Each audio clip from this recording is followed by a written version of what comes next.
In 1939, French archaeologists, digging through the charred ruins of an ancient Syrian coastal palace, uncovered a soft clay tablet. It was an urgent letter written by King Ammurapi of Ugarit, desperately pleading for military help from the king of Cyprus.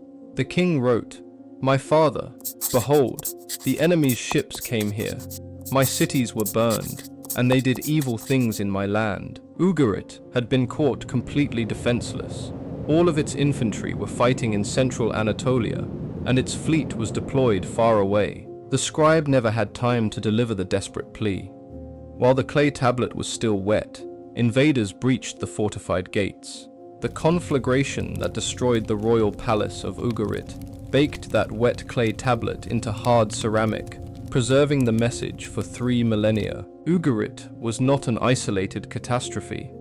In 1200 BC, the Eastern Mediterranean was home to 8 interconnected, highly advanced superpowers. These mighty civilizations enjoyed unprecedented wealth, sophisticated royal diplomacy, and an intricate international trade network spanning thousands of miles. They possessed monumental architecture, paved imperial highways, massive bronze armories, and written records documenting centuries of uninterrupted dynastic rule. Yet within a single generation, 7 of those 8 civilizations were completely erased, plunging the ancient world into 4 centuries of darkness. For centuries, modern historians assumed the Bronze Age collapsed slowly over generations. Modern archaeological stratigraphy proves it was sudden and violent. The first colossal empire to fall was the Hittite Empire in central Anatolia, whose iron-willed kings commanded thousands of heavy war chariots. Around 1190 BC, the mountain capital of Hattusa was engulfed in flames so ferocious that stone masonry melted into glassy slag. The last Hittite king vanished from historical records, and the empire that dominated the Near East for 5 centuries ceased to exist. Across the Aegean Sea, the mighty Mycenaean Greek kingdoms that inspired Homer's Iliad began fortifying their palace citadels in sheer panic. At the coastal palace of Pylos, scribes recorded emergency clay tablets, ordering hundreds of coastal watchers to garrison the rocky beaches. The tablet, known as An 657, reveals the desperate military scramble of an empire that knew an overwhelming enemy was approaching. The defense failed completely. Within weeks, the palace of Nestor at Pylos was sacked and burned, its population scattered into the wilderness. Mycenae, Tiryns, Thebes, and Knossos all suffered the exact same fate in rapid succession.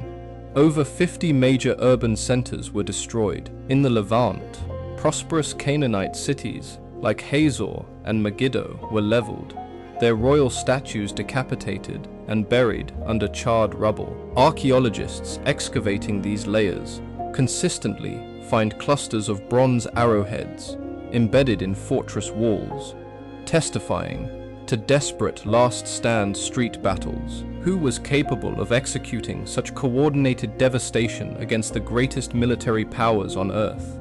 The answer was carved in Egyptian stone.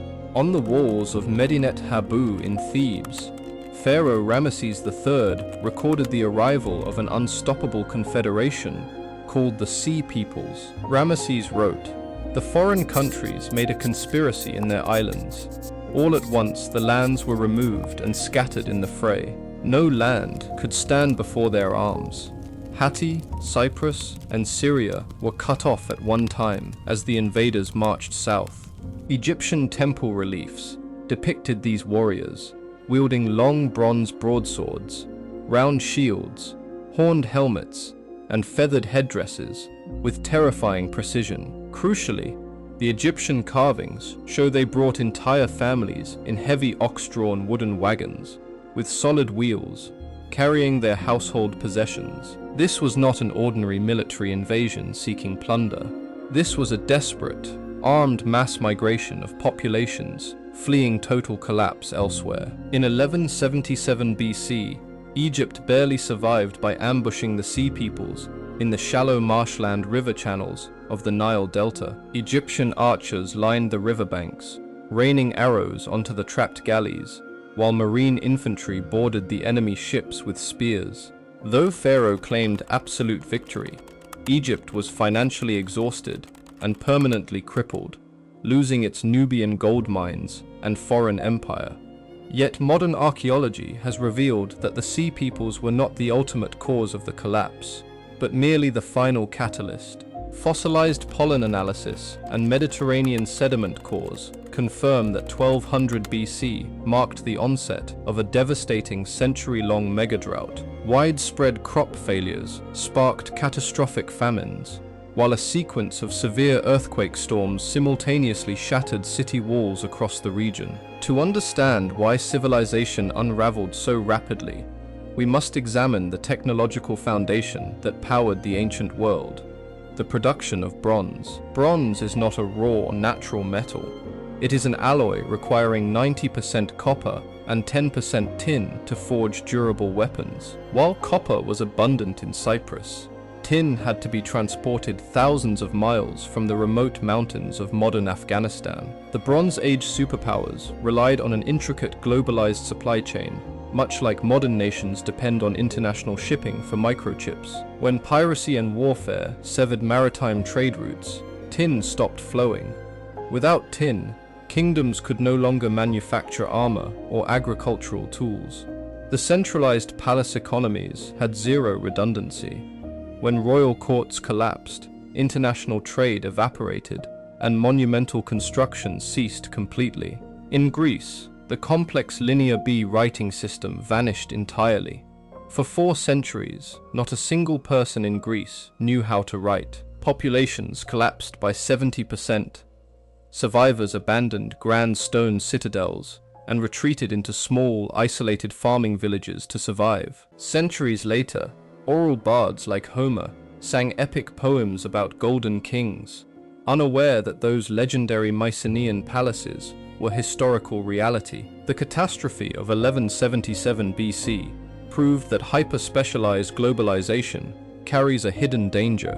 When critical nodes fail, everything falls. Yet out of the ashes of the Bronze Age, a completely transformed world was born, driven by a new common metal: iron. Iron ore was common everywhere, breaking the monopoly of palace elites and decentralizing power to independent merchant leagues. The Phoenicians simplified complex ancient scripts into a 22-letter phonetic alphabet, democratizing literacy and birthing modern Western writing. In Greece, centuries of dark isolation eventually gave birth to classical democracy, philosophy, and the rise of Athens and Sparta. In the Levant, independent kingdoms like Israel and Judah arose in the power vacuum left by fallen Egyptian and Hittite imperial masters. The collapse of the Bronze Age demonstrates that human civilization does not advance in an unbroken line, but in cycles of expansion and catastrophe. The citizens of Ugarit, Mycenae, and Hattusa believed their empires were eternal, with monumental palaces that seemed completely indestructible. They possessed sophisticated international treaties, advanced engineering, global trade, and thriving cities that had stood for half a millennium. Yet when megadrought, supply chain breakdown, and violent displacement struck simultaneously, their globalized world unraveled in 72 hours of historical time. As modern civilization faces its own fragile supply chains and environmental pressures, the Bronze Age stands as a haunting warning from the past. It reminds us that no civilization, no matter how powerful, wealthy, or technologically advanced, is immune to systemic collapse, because somewhere in the ashes of our own future, another wet clay tablet may one day tell the story of how our world burned